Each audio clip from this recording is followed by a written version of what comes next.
চলে এলাম ছেলের জন্মদিনের শেষ পর্বে। ভাসান দেখতে দেখতে চলে এসেছিলাম বাবা মার বাড়িতে। এসে দেখি দাদা কি সুন্দর করে বাড়িটাকে সাজিয়েছে। বাবা মা নেই, ও তারপরেও খুব সুন্দর করে সাজিয়েছে, বেশ ভালো লাগছিল দেখে। বহুদিন পর বেশ এরকম দেখলাম। তারপরে জন্মদিনে দেখুন আবার গিফট চলে এসছে।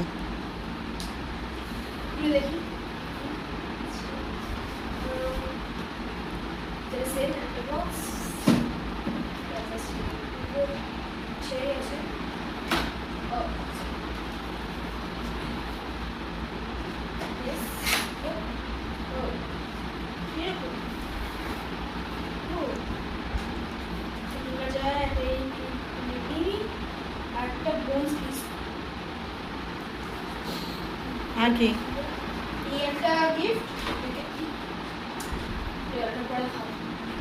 পরে খাবি? আচ্ছা,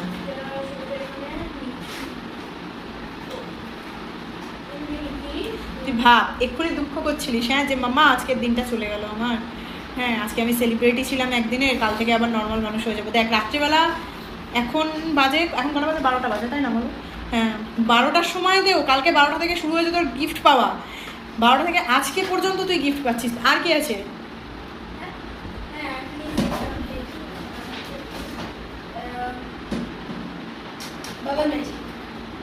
বাবল ম্যাজিক, এটা কি জিনিস? বাবল গাম, ওই যে সেই গান, যে গানগুলো থেকে ওই বাবল বাবল সব বেরোয়।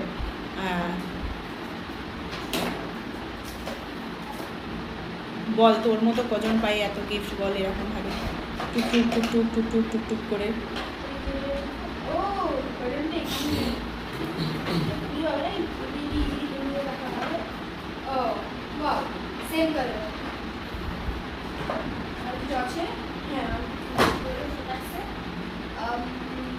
ওই বাটিটার মধ্যে ওইটাকে জেলটাকে ফেলে, হ্যাঁ এটা না হ্যাপি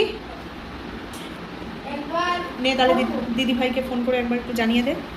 সারাটা ঘর চটচট করবে, আগে খেতে দিই, খেয়ে নে তারপর করিস, বাইরে করিস। হ্যাঁ, উপর ঘরে গিয়ে বাইরে করিস, ঠিক আছে? ঠিক আছে, দিদি ভাইকে একবার হ্যাঁ থ্যাংক ইউ বলে দে। এই এখানে কোথায় থ্যাংক ইউ বলছিস? ফোন করতে হবে, তুই দাঁড়া। হ্যাঁ, গিফটের শেষ নেই। এই যে আবার তারপরে কিন্ডার জয়, মানে সারাক্ষণ কিন্ডার জয় করে পাগল করে দেয়। গিফটের শেষ নেই। বল, কিন্ডার জয়ের মধ্যে আর একটা গিফট আছে।